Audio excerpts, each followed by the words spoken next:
વિદ્યાર્થી મિત્રો, છેલ્લે આપણે બીજાણુ નિર્માણની વાત કરી. અલિંગી પ્રજનન પ્રાણીઓમાં કઈ રીતે જોવા મળે છે તે વાત કરી રહ્યા છીએ. તેમાં પહેલો પ્રકાર વાજન જોયો, બીજો પ્રકાર જોયો બીજાણુ નિર્માણ, અને હવે ત્રીજો જોવા જઈ રહ્યા છે જેનું નામ છે કલિકા સર્જન. કલિકા સર્જન જે છે એ પ્રાણીઓમાં અલિંગી સ્વરૂપે કઈ રીતે જોવા મળે તેની વાત કરીએ. તો કલિકા સર્જન તે પ્રાણી શરીરના કોઈ પણ ભાગના કોષો પ્રાણી શરીરના કોઈ પણ ભાગના કોષો વારંવાર સમવિભાજનની પ્રક્રિયા કરે, અને સમવિભાજનની પ્રક્રિયાને પરિણામે આપણને ખબર છે કે કોષ હોય એ કોષ વારંવાર સમવિભાજનની પ્રક્રિયા કરશે તો તેમાંથી કોષોનો સમૂહ બને. જે કોષોના સમૂહને આપણે નામ આપીએ છીએ પેશી. એ પેશીના સમૂહને પછી આગળ વધીને અંગમાં રૂપાંતર થાય, અંગતંત્ર બને અને એક સજીવ શરીરની રચના થાય. તો આમાં પણ એવું જ જોવા મળે છે જેની વાત કરીએ. સૌથી પહેલાં કલિકા સર્જન જે છે એ કલિકા સર્જનના બે પ્રકાર પડે છે. આપણે કોષ્ટકમાં જોયું હતું એ પ્રમાણે કલિકા સર્જનના બે પ્રકાર. સૌથી પહેલું છે જેનું નામ આપેલું છે બાહ્ય કલિકા સર્જન, અને બીજું નામ છે અંતઃ કલિકા સર્જન. બે પ્રકારે આપણને કલિકા સર્જન જોવા મળે છે. તેના વિશેની ચર્ચા કરીએ. સૌથી પહેલું છે બાહ્ય કલિકા સર્જન. બાહ્યનો મતલબ થશે કે સજીવ શરીરની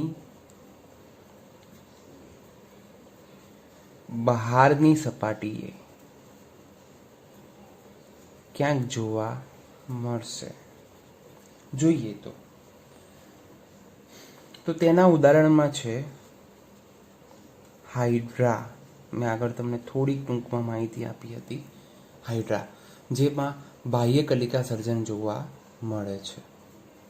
આગળ વાત કરીએ તો કે કલિકા જે છે એ કલિકા જો શરીરની બાહ્ય અથવા બહારની બાજુએ સર્જાય છે તો તેને બાહ્ય કલિકા સર્જન કહેવામાં આવે.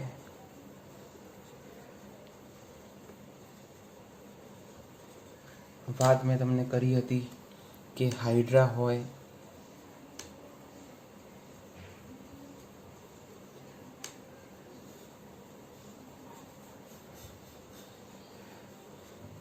મુખનો ભાગ, શરીરની કોઈ બાહ્ય સપાટીએ ધીમે ધીમે ત્યાં કોષો સમવિભાજન પામીને ધીમે ધીમે પેશીમાંથી અંગ અને અંગતંત્રની રચના થાય, અને કાળક્રમે તે પુખ્ત થતા જે પિતૃ પેઢી છે તેનાથી છૂટો પડે છે અને સ્વતંત્ર સજીવ તરીકે નિર્માણ પામે છે.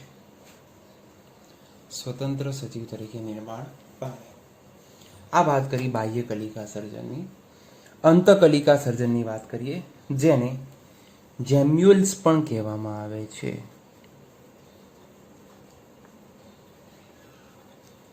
જોઈએ તેના વિશે. તો તેના ઉદાહરણમાં છે કેટલાક મીઠા જળની વાદળી, જે આગળ મેં તમને જણાવ્યું હતું તેમ, જેને કહેવાય છે સ્પોન્જીલા, જે તેનું શ્રેષ્ઠ ઉદાહરણ છે. શું થાય છે આમાં? તો પોતાના શરીરના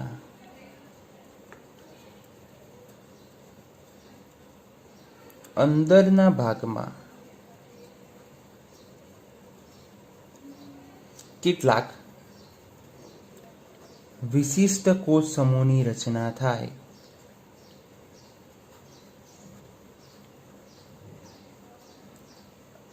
અને એ કોષ સમૂહની આસપાસ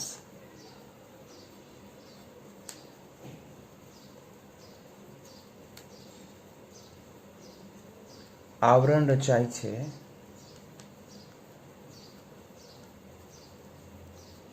જેને કહેવામાં આવે છે અંતઃ આવરણ અથવા જેમ્યુલ્સ તરીકે પણ આપણે ઓળખી શકીએ છીએ. તેના બીજા ઉદાહરણ મેં તમને આગળ કહ્યા હતા. તેમાં બીજું પણ ઉદાહરણ આવશે જેનું નામ છે સાયકોન.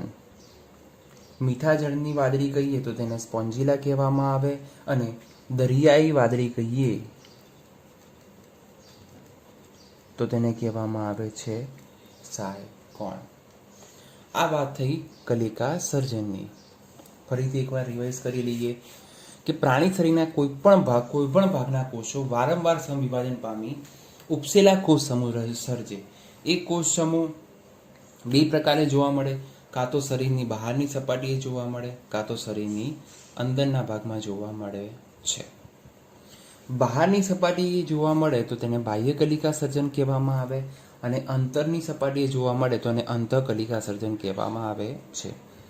કળી સ્વરૂપે જોવા મળે છે તેથી તેને કલિકા સર્જન નામ આપેલું છે. આ વાત થઈ કલિકા સર્જનની. હવે જોઈએ પ્રાણીઓમાં અવખંડન.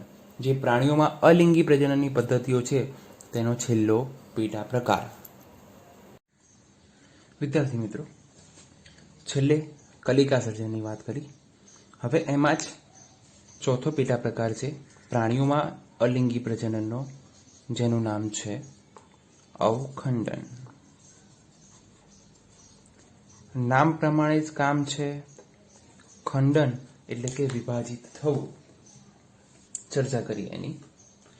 ખંડનમાં કંઈક એવું બને છે તો કે આ પદ્ધતિમાં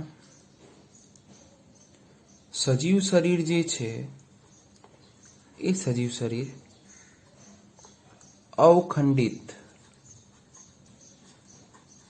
સમજો, અવખંડિત ભાગોમાં વિભાજિત થાય. અવખંડિત ભાગોમાં વિભાજિત થાય છે અને દરેક જે ટુકડો છે, દરેક ભાગ અથવા દરેક જે સજીવ શરીરમાંથી ટુકડો પડ્યો તે ભાગ પોતાના ખૂટતા ભાગો વિકસાવી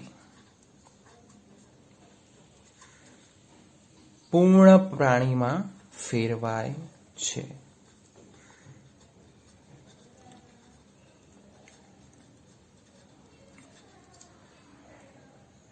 હવે આ જે પોતાના ખૂટતા ભાગો વિકસાવી એટલે કે સમવિભાજનની પ્રક્રિયા કરતું હશે. સમવિભાજનની પ્રક્રિયા દરમિયાન જે ભાગના જે સજીવ શરીર ભાગના જે અંગો ખૂટે છે તેમાં સમવિભાજનની પ્રક્રિયા થતી હશે. સમવિભાજનની પ્રક્રિયા થયાના પરિણામે ઘણા બધા કોષોમાંથી પેશીમાંથી નવું અંગનું નિર્માણ થાય. એ વિકસાવી પૂર્ણ પ્રાણીમાં આ ફેરવવાની આ જે ઘટના છે અથવા ક્ષમતા છે તેને નામ આપેલું છે પુનઃ સર્જન, એટલે કે ફરીથી નિર્માણ થવું. ખૂબ જ અગત્યનો પ્રશ્ન, સમજી શકાય તેવો. તેનું ઉદાહરણ લઈએ તો તેના ઉદાહરણમાં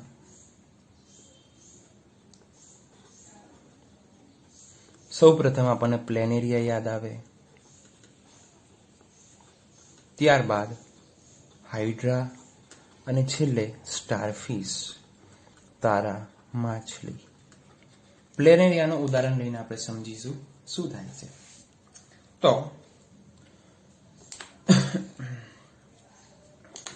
પ્લેનેરિયા એક સજીવ શરીર પોતે છે. બરાબર. તેમાંથી કોઈ પણ પ્રક્રિયા દરમિયાન તેના ભાગોમાં ખંડન ઊભું થાય છે. ખંડનનો મતલબ કે તેના ભાગો અમુક જગ્યાએથી ખંડ બનીને છૂટા પડે છે.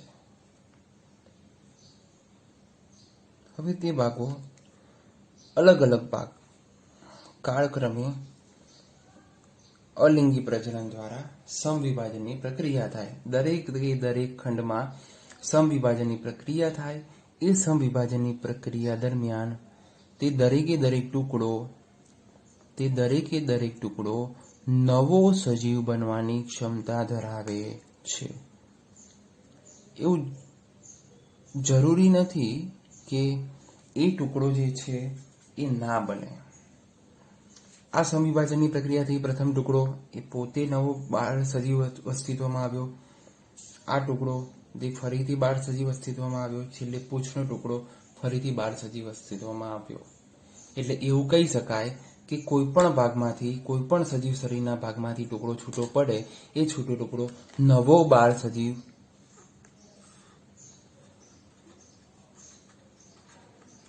બનવાની ક્ષમતા ધરાવે છે. તો આ જે ઘટના છે તેને આપણે પુનઃસર્જન તરીકે પણ ઓળખી શકીએ છે, જેને અવખંડન પણ કહેવામાં આવે. એ રીતે હાઇડ્રામાં પણ જોવા મળે છે. સ્ટારફિશમાં પણ આ જ વસ્તુ થતી જોવા મળે છે, જેને નામ આપેલું છે અવખંડન. તો વિદ્યાર્થી મિત્રો, આ રીતે આપણે પ્રાણીઓમાં થતી અલિંગી પ્રજનનની પદ્ધતિઓના 4 પ્રકાર જોયા: ભાજન, બીજાણુ સર્જન અથવા બીજાણુ નિર્માણ, કલિકા સર્જન અને અવખંડન. તેના પેટા પ્રકારો વિશે પણ વાત કરી. હવે આગળ આપણે જોઈએ વનસ્પતિઓમાં જોવા મળતી અલિંગી પ્રજનનની સામાન્ય પદ્ધતિઓ.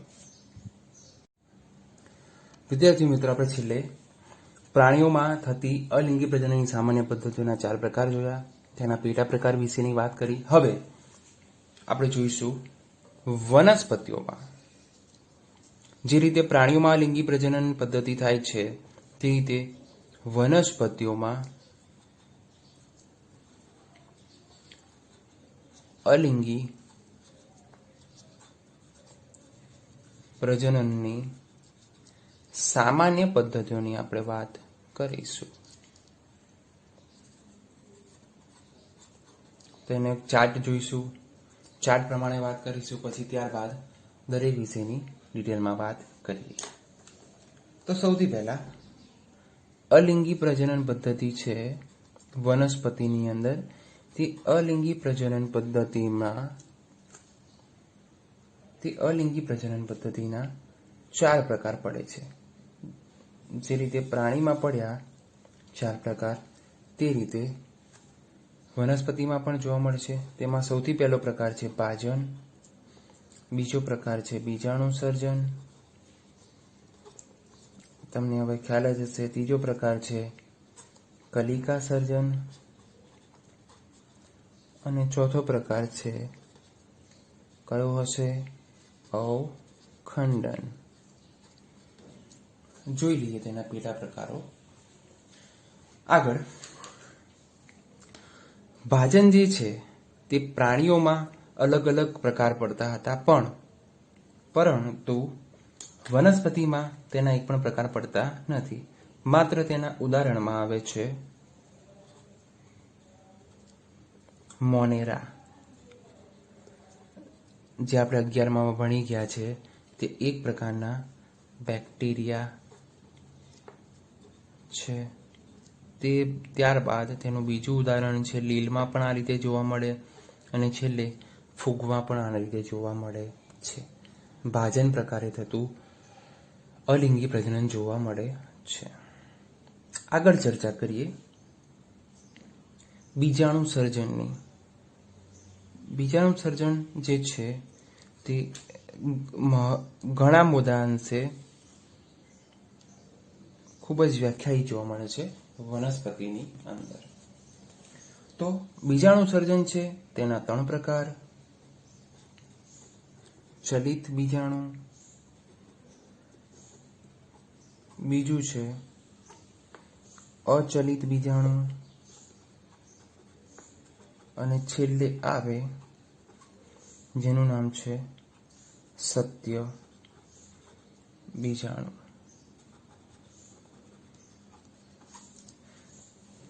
એની ચર્ચા જોઈ લઈએ. ચલિત બીજાણુ જે છે તેમાં એવું કહી શકાય કે તે જે છે એ કસાધારી, સમજો, કસાધારી ચલિત છે, એટલે કે કસા ધરાવે છે. અને તેના ઉદાહરણ છે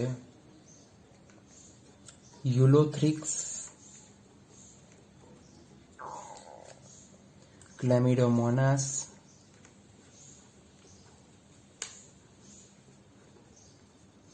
અને છેલ્લે ઉડોગોનિયમ. આમાંથી તમે સમજી શકો છો કે કઈ ફૂગ છે, કઈ લીલ છે અને કયા બેક્ટેરિયા છે. અચલિત બીજાણુની વાત કરીએ, જેને કહેવામાં આવે છે કોનિડિયા. જેને કહેવામાં આવે છે કોનિડિયા. કોનિડિયાનો મતલબ એમ કહી શકાય કે તે કસાવિહીન છે, એટલે કે એમાં કસા જોવા મળતી નથી. તેના ઉદાહરણમાં છે પેનિસિલિયમ અને બીજું ઉદાહરણ છે એસ્પરજીલસ.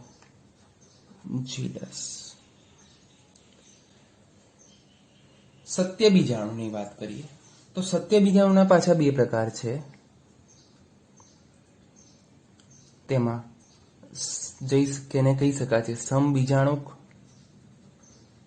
અને બીજું છે જેનું નામ છે વિષમ બીજાણુક. આની ચર્ચા આપણે આગળ થિયરીમાં કરીશું. આગળ જોઈએ, ભાજનની વાત પૂર્ણ કરી. બીજાણુ સર્જન જે છે, બીજાણુ સર્જનના 3 પ્રકાર: ચલિત બીજાણુ, અચલિત બીજાણુ અને સત્ય બીજાણુ. પાછા સત્ય બીજાણુના 2 પ્રકાર: સમબીજાણુક અને વિષમ બીજાણુક. આગળ વાત કરીએ કલિકા સર્જનની. કલિકા સર્જનના કોઈ પ્રકાર પડતા નથી, માત્ર તેના ઉદાહરણ છે પ્રોટો સાયફોન અને બીજું છે યીસ્ટ, જેની આપણે આગળ ચર્ચા કરી હતી. અવખંડનની વાત કરીએ. અવખંડન જે છે એ લીલમાં પણ જોવા મળે છે અને તે ફૂગમાં પણ જોવા મળે છે. લીલમાં જે જોવા મળે છે તેના ઘણા બધા ઉદાહરણ છે. એકાદ ઉદાહરણ સાથે આપણે પૂર્ણ કરીએ વાત. થિયરીમાં જોઈશું એના ઉદાહરણ, જે છે યુલોથ્રિક્સ, બીજું નામ છે ઉડોગોનિયમ, સ્પાયરોગાયરા, ઝિગ્નીમા. ઘણા બધા ઉદાહરણ સાથે લીલ જે છે એ અવખંડન દર્શાવે છે. ફૂગના ઉદાહરણમાં પણ એવું જ કંઈક છે. એક ઉદાહરણ સાથે પૂર્ણ કરીએ, જેનું નામ છે મ્યુકર, રાઇઝોપસ, સેપ્રોલેગ્નિયા. ઘણા બધા ફૂગના ઉદાહરણ છે જે અવખંડન દ્વારા અલિંગી પ્રજનન કરે છે. આ વાર્તા સાથે થઈ આપણે અલિંગી પ્રજનન, જે વનસ્પતિઓ દ્વારા થાય છે તે અલિંગી પ્રજનન જોવા મળે છે.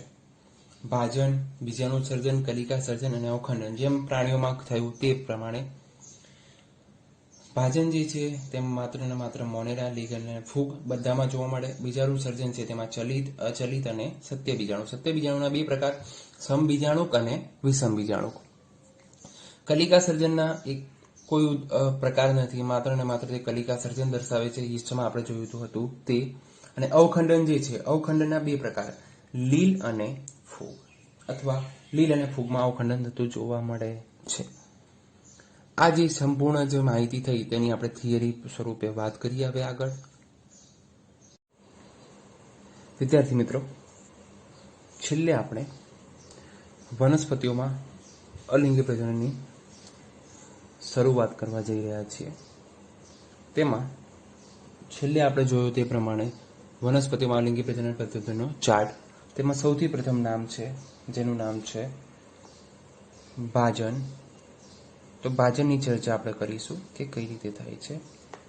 મુદ્દો એક જ છે વિદ્યાર્થી મિત્રો, પણ વનસ્પતિ અને પ્રાણીને આપણે સજીવ તરીકે અલગ અલગ રીતે દર્શાવેલા છે. તો કે આ જે પદ્ધતિ છે તે સરળ પદ્ધતિ છે,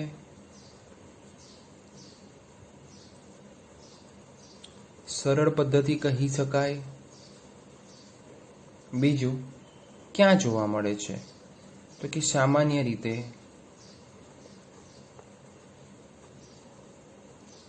લીલ, ફૂગ અને મોનેરા એટલે કે બેક્ટેરિયામાં જોવા મળે છે.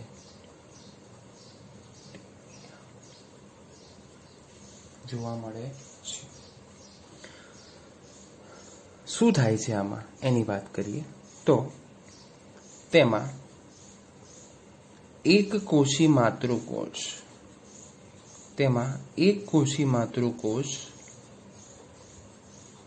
આગળ જોયું તે મુજબ જ એક કોષી માતૃકોષ સમવિભાજન પામીને કઈ ઘટના? સમવિભાજનની ઘટના. સમવિભાજન પામીને બે બાળકોષનું નિર્માણ કરે છે અને છેલ્લે તે બે બાળકોષ સ્વતંત્ર સજીવ તરીકે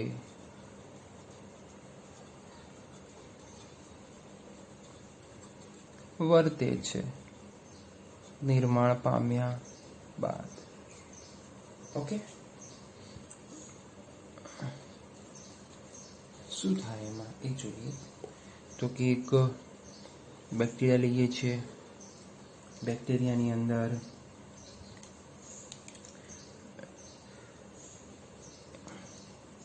ડીએનએની રચના જોવા મળે છે, આરએનએની રચના જોવા મળે છે. આગળ જઈને સમવિભાજનની પ્રક્રિયા થાય. સમવિભાજનની પ્રક્રિયા દરમિયાન તેમાં ધીમે ધીમે આગળ જે પ્રક્રિયા થાય છે તે પ્રમાણે કોષરસમાં વધારો થાય. કોષરસમાં વધારો થાય, ડીએનએ બેવડાય, આરએનએ બેવડાય. તેના પરિણામે ધીમે ધીમે એક એવી જગ્યાએથી અથવા એક એવા સજીવ શરીરના કોઈ પણ અંગ ભાગથી તે છૂટા પડવાની શરૂઆત થાય. એ છૂટા પડવાની શરૂઆતના પરિણામે એક ખાંચ જીવ ઉત્પન્ન થાય. એક ખાંચમાંથી નવા બે બાળ સજીવો અસ્તિત્વમાં આવે છે.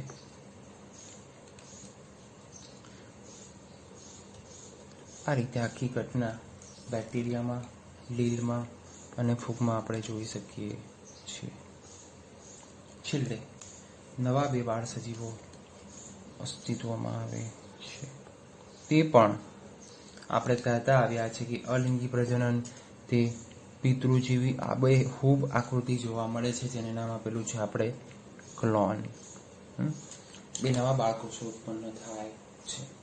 આ રીતે આખી જે ઘટના છે તે જોવા મળે છે. આગળ વાત કરીએ તેનો બીજો પ્રકાર, જેનું નામ છે કલિકાઓ દ્વારા.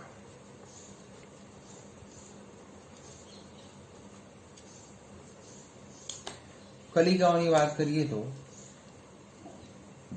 કેટલીક લીલ જે છે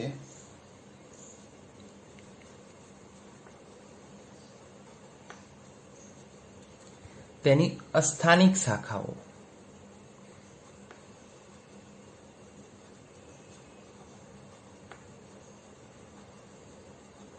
જેના ઉદાહરણમાં તમને બતાવું, ડિક્ટિયોટા અને ફ્યુકસ માંથી કલિકા ઉત્પન્ન થાય. તે જ મુજબ આપણે ઈસ્ટની આગળ વાત કરી તે પ્રમાણે ફૂગ એટલે કે ઈસ્ટની અંદર પણ કલિકા ઉત્પન્ન થાય છે.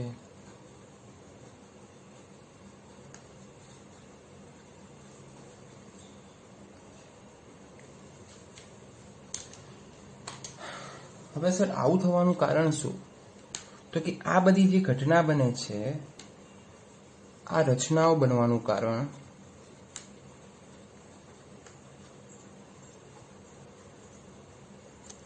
અસમ વિભાજન છે. યાદ રાખજો, અસમ વિભાજનો. આગળ પણ આપણે અમીબામાં પણ જોયું કે અસમ વિભાજન થયું કોષ કેન્દ્રનું, તો ઘણા બધા અમીબા ઉત્પન્ન થયા છે અસમ વિભાજનોને પરિણામે. અને બીજું કે કલિકા જે છે એ આપણે શું કહીએ છીએ તો કે પિતૃકોષ સાથે જોડાયેલી જોવા મળે છે અથવા પિતૃ સજીવ શરીરની રચના સાથે જોડાયેલી હોય છે અને તે છેવટે છૂટી પડે છે અને નવા સજીવનું નિર્માણ થાય અને છેવટે તે પુખ્ત બને છે અને પોતે પ્રજનન કરવાની ક્ષમતા ધરાવે છે. ફરી એક માહિતી આપી દઉં તમને લીલ વિશે, યીસ્ટ વિશેની. આપણે જોયું હતું કે યીસ્ટ છે તેના કોઈ પણ ભાગમાંથી એક નાના સજીવ એટલે કે કોષ વિભાજનની પ્રક્રિયા થાય તો નાના એક કલિકાનું નિર્માણ થાય છે. ધીમે ધીમે કલિકા મોટી થતી જાય, પુખ્ત થાય ને છેવટે એક એવો સમય આવે કે તે પિતૃકોષમાંથી છૂટી પડીને નવા સજીવ તરીકે અસ્તિત્વ પામે છે. એવું જ કંઈક લીલમાં પણ જોવા મળે છે. કલિકા ભાજન અને કલિકા વિશેની માહિતી પૂર્ણ કરી. હવે આગળ જોઈએ અવખંડન. વિદ્યાર્થી મિત્રો, કલિકાની વાત પૂરી કરી. હવે આગળ વધીએ છીએ વનસ્પતિમાં અવખંડનની. અવખંડન, જેમ આપણે પ્રાણીઓમાં પ્લેનેરિયામાં જે વસ્તુ જોઈ કે એક સજીવ શરીરનો ભાગમાંથી ઘણા બધા ટુકડાઓ થાય તો એ દરેક ટુકડો નવો સજીવ તરીકે અસ્તિત્વ પામે છે. એ પ્રકારે અવખંડનમાં પણ વનસ્પતિમાં પણ એવું જ કંઈક જોવા મળે છે જેની ચર્ચા કરીશું. થાય કંઈક એવું એમાં કે સૌથી પહેલા એના ઉદાહરણમાં જોઈએ તો કે કેટલીક લીલ જેના નામ યાદ રાખવા જરૂરી, ખૂબ જ અગત્યના, જે છે યુલોથ્રિક્સ, ઉડોગોનિયમ,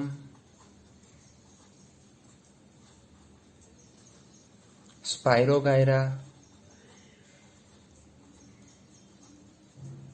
અને છેલ્લે ઝિગ્નીમા. એ જ રીતે ફૂગ જોઈ લઈએ. ફૂગમાં પણ એવું જ કંઈક મ્યુકર,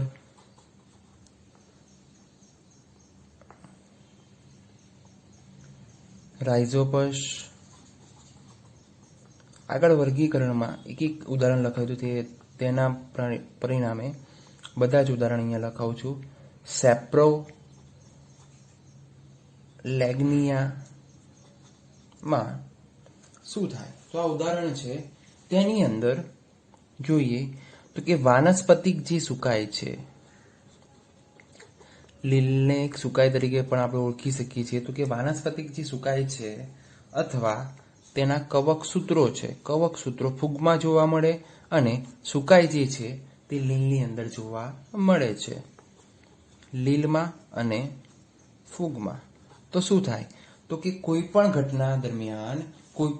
ઘટના દરમિયાન તેમાં યાંત્રિક દબાણને પરિણામે, યાંત્રિક દબાણને લીધે તે નાના નાના ખંડોમાં વિભાજિત થાય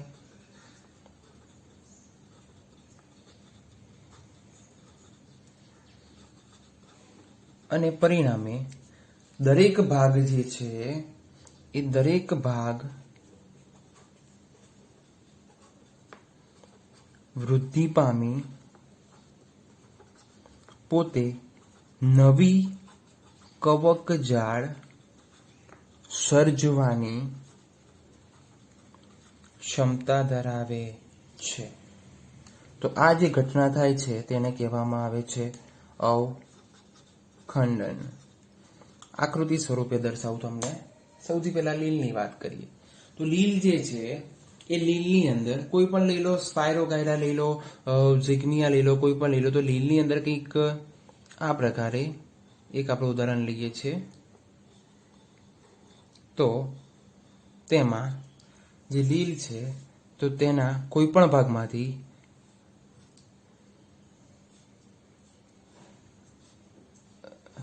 ટુકડાનું નિર્માણ થાય છે એટલે અવખંડન થાય છે. અહીંથી અવખંડન મેં દર્શાવ્યું છે. અવખંડન થાય તેના પરિણામે જેટલા પણ ટુકડા સર્જાયા છે એટલા ટુકડા નવો લીલ બનવાની ક્ષમતા ધરાવે છે. કાળક્રમે એ નવા લીલમાં રૂપાંતર પામે છે.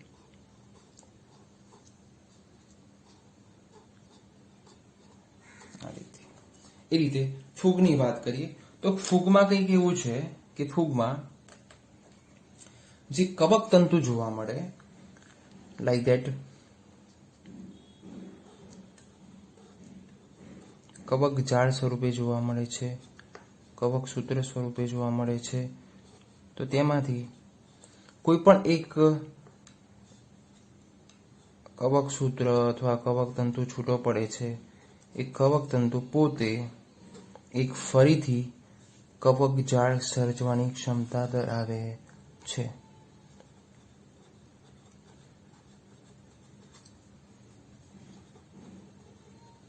એટલે એક નવો બાળ સજીવ ઉત્પન્ન થઈને પુખ્ત થશે અને તે ફરીથી પિતૃપીઢી જેવી બનવાની ક્ષમતા ધરાવે છે. આ જે ઘટના થાય છે તેને કહેવામાં આવે છે અવખંડન. આગળ જોઈએ બીજાણુ સર્જન. વિદ્યાર્થી મિત્રો, અવખંડનની વાત પૂર્ણ કર્યા બાદ હવે આપણે જોઈશું બીજાણુ સર્જન. બીજાણુ સર્જન જે છે, આપણે આગળ કોષ્ટકમાં વાત કરીએ પ્રમાણે તો કે બીજાણુ સર્જન જે છે એના બે પ્રકારે બીજાણુ સર્જન થતું જોવા મળે. તો બીજાણુ આધારિત સર્જન છે, તેના આધારે તેને કહેવામાં આવ્યું છે બીજાણુ સર્જન. બીજાણુ સર્જન જે છે એ ચલિત બીજાણુ દ્વારા પણ થાય છે અને અચલિત બીજાણુ દ્વારા પણ થતું જોવા મળે છે. અચલિત બીજાણુ જે છે તેને નામ આપેલું છે કણી બીજાણુ. આગળ વાત કરીએ ચલિત બીજાણુની.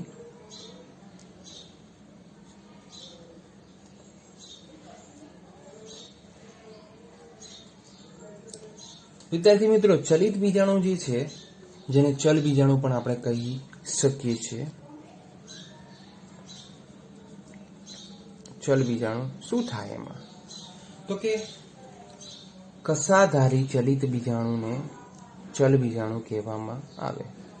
એટલે કે એનો મતલબ કે એ જે બીજાણુ છે એ કસાધારી જોવા મળે, કસા ધરાવતા જોવા મળે છે.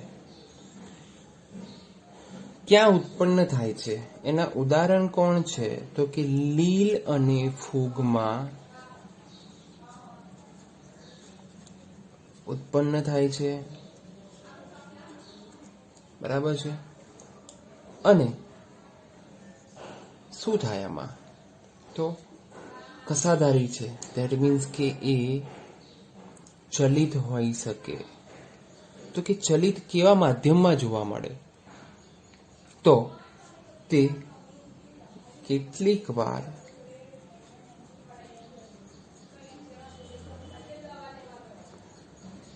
તે કસા દ્વારા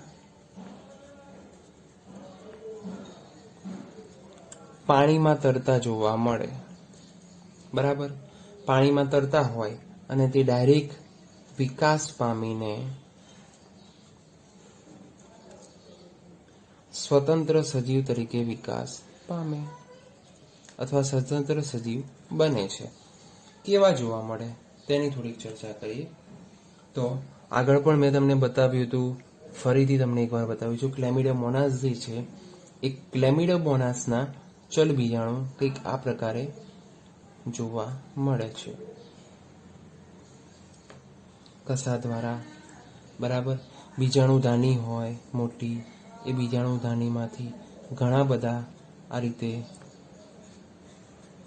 ચલ બીજાણુ જે છે એ મુક્ત થાય, પાણીમાં મુક્ત થાય અને તે નવા બાળ સજીવ તરીકે વિકાસ પામે છે. યુરોથ્રિક્સના ચલ બીજાણુ કંઈક આ રીતે જોવા મળે છે.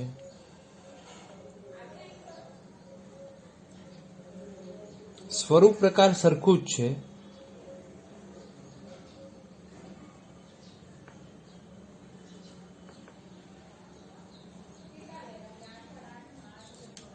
જોવા મળે છે. આ જે છે તે તેના પ્રોભુજક છે. વચ્ચે આપેલું છે કોષ કેન્દ્ર જોવા મળે. અને જે યુલોથ્રિક્સ છે એ યુલોથ્રિક્સ નાના એવા નીલકણ પણ ધરાવે છે. બરાબર. તો આપણે જોયું જેનું નામ છે ક્લેમિડોમોનાસ ના ચલબીજાણુ, અને બીજું છે યુલોથ્રિક્સના ચલ બીજાણુ, જેઓ બીજાણુધાનીમાંથી મુક્ત થઈને પાણી જેવા માધ્યમમાં કસા દ્વારા તરતા હોય છે અને સ્વતંત્ર રીતે વિકાસ પામીને નવા બાળ સજીવ અથવા સ્વતંત્ર સજીવ તરીકે તે કામ કરે છે. તેના ઉદાહરણ જોઈ લઈએ. તો તેના ઉદાહરણ જે છે તેમાં સૌ પ્રથમ આવશે યુલોથ્રિક્સ, બીજું ઉદાહરણ છે ક્લેમિડોમોનાસ, ત્રીજું ઉદાહરણ છે ઉડોગોનિયમ, જે અલગ અલગ પ્રકારના ચલિત બીજાણુઓ ધરાવે છે. આગળ ચર્ચા કરીએ અચલિત બીજાણુ માટે.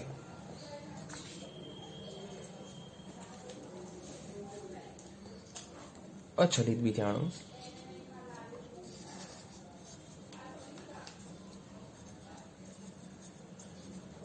જેનું બીજું નામ પણ છે, જેને કહેવાય કણ બીજાણુ અથવા કણી બીજાણુ, અને હજી એક નામ છે જેનું નામ છે કોનિડિયા.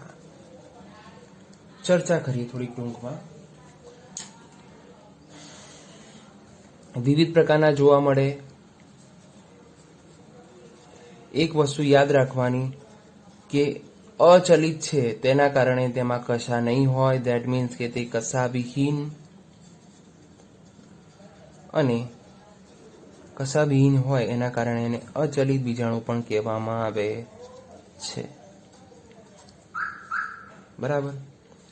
અને કોનિડિયા નામ આપ્યું એ શું છે સર? તો કે કોનિડિયા જે છે એ કોનિડિયા ખાસ કરીને સ્થલજ ફૂગમાં જોવા મળે છે. આગળ વાત કરીએ કેવી રચના હોય છે તેની. તો કે તેની રચના સરળ જ જોવા મળે છે. તો તે બીજાણુઓ જે છે એ બીજાણુ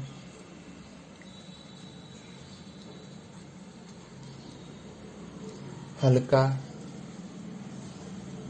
શુષ્ક અને મજબૂત આવરણ ધરાવે છે.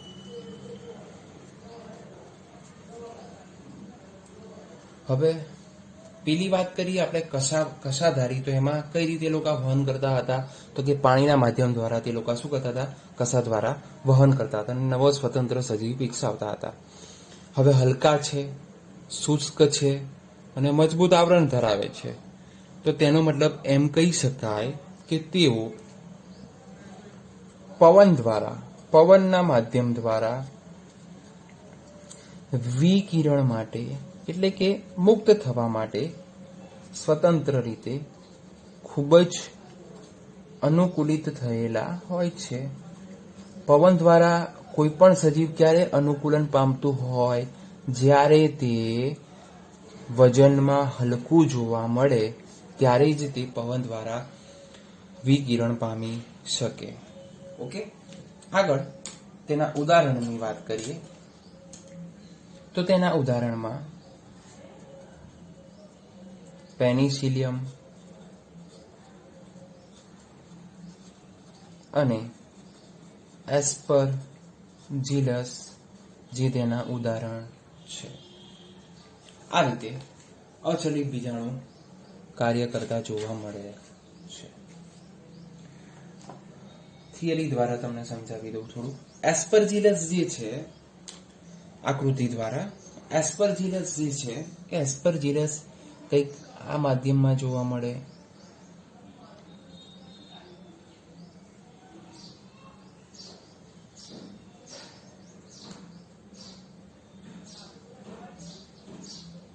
બરાબર. તેના ઉપર પ્રવર્ધ જે છે એ પ્રવર્ધ ઉપર નાના નાના કણી બીજાણુઓની રચના થાય.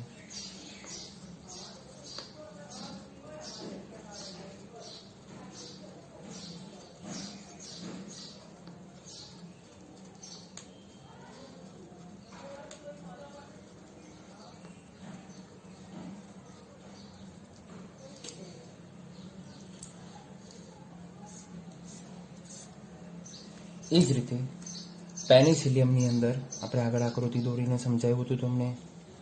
નાના નાના પ્રવર્ધ જેવી રચના હોય, એ પ્રવર્ધો આગળ જઈને બીજા એના જેવા નાના નાના પ્રવર્ધોની રચના કરે અને એ પ્રવર્ધો છેવટે તેમાંથી નાના નાના કણી બીજાણુઓની રચના કરતા જોવા મળે છે. આ રીતે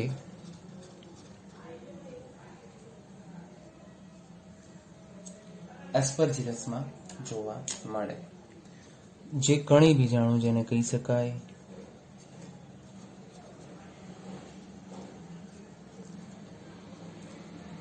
પ્રવર્ધ જેવી રચનામાં કણી બીજાણુઓ જોવા મળે, જેને પ્રાંગુલ પણ કહેવામાં આવે છે. અને છેલ્લે આ જે છે એ કણી બીજાણુનું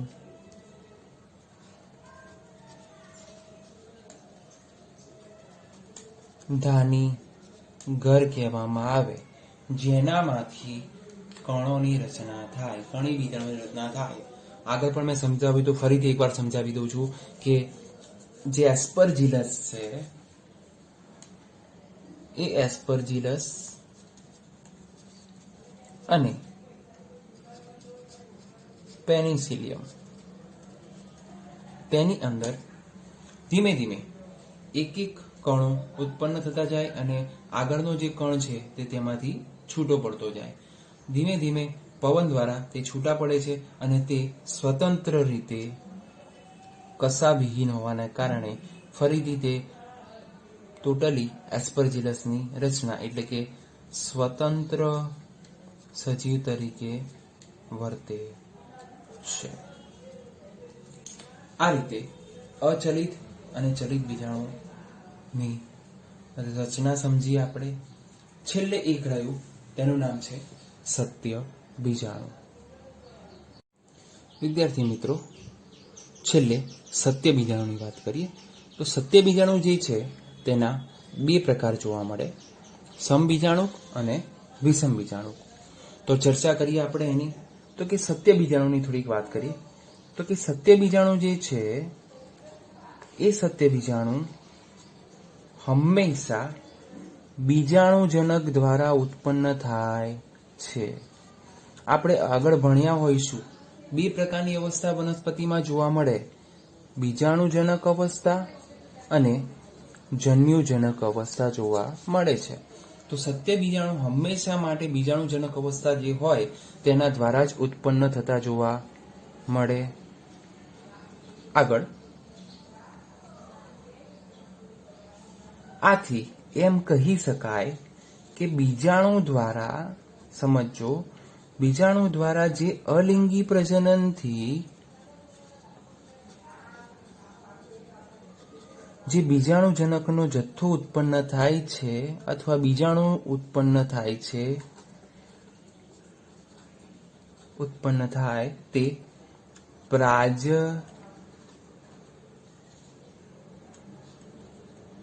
પ્રાજનનિક હોય છે અથવા પ્રજનન કરવા માટે કાર્યક્ષમ હોય છે અથવા પ્રજનન અંગ તરીકે કામ કરે છે. આગળ વાત કરીએ સમબીજાણુકની.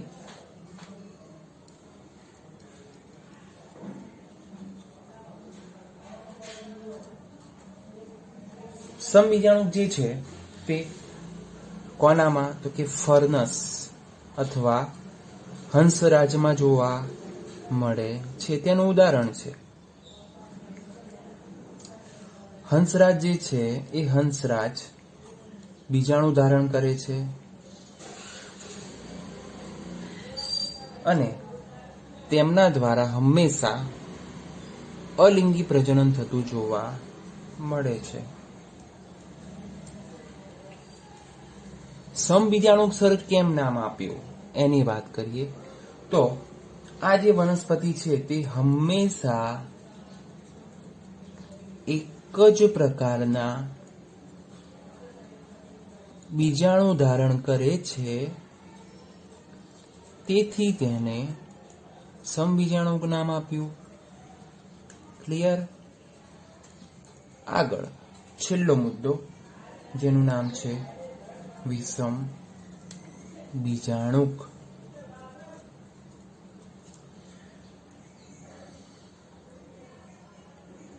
સેલાજીનેલા નામ સાંભળ્યું હશે તમે.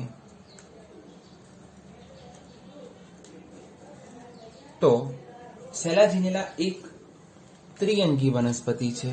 તો જોઈએ કે ત્રિઅંગી હોય, અનાવૃત હોય કે પછી આવૃત બીજધારી વનસ્પતિ હોય, તેની અંદર બે પ્રકારના, સમજો, બે પ્રકારના બીજાણુઓ ઉત્પન્ન થાય છે અને અલિંગી પ્રજનનની પદ્ધતિમાં ભાગ લે છે.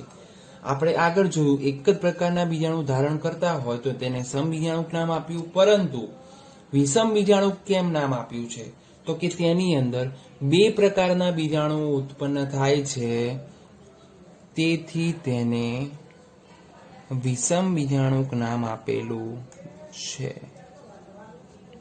અને આ એક પ્રકારની અલિંગી પ્રજનનની ઘટના તરીકે આપણે એને ઓળખી શકીએ છીએ.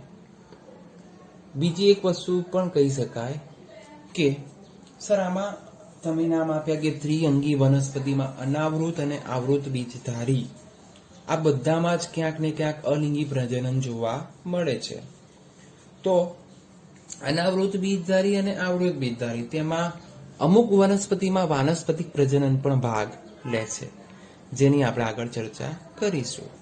તે પહેલા એકવાર ફરીથી જોઈ લઈએ. સત્ય બીજાણુ જે છે, સત્ય બીજાણુ એ સત્ય બીજાણુના બે પ્રકાર, સમબીજાણુક અને વિષમ બીજાણુક.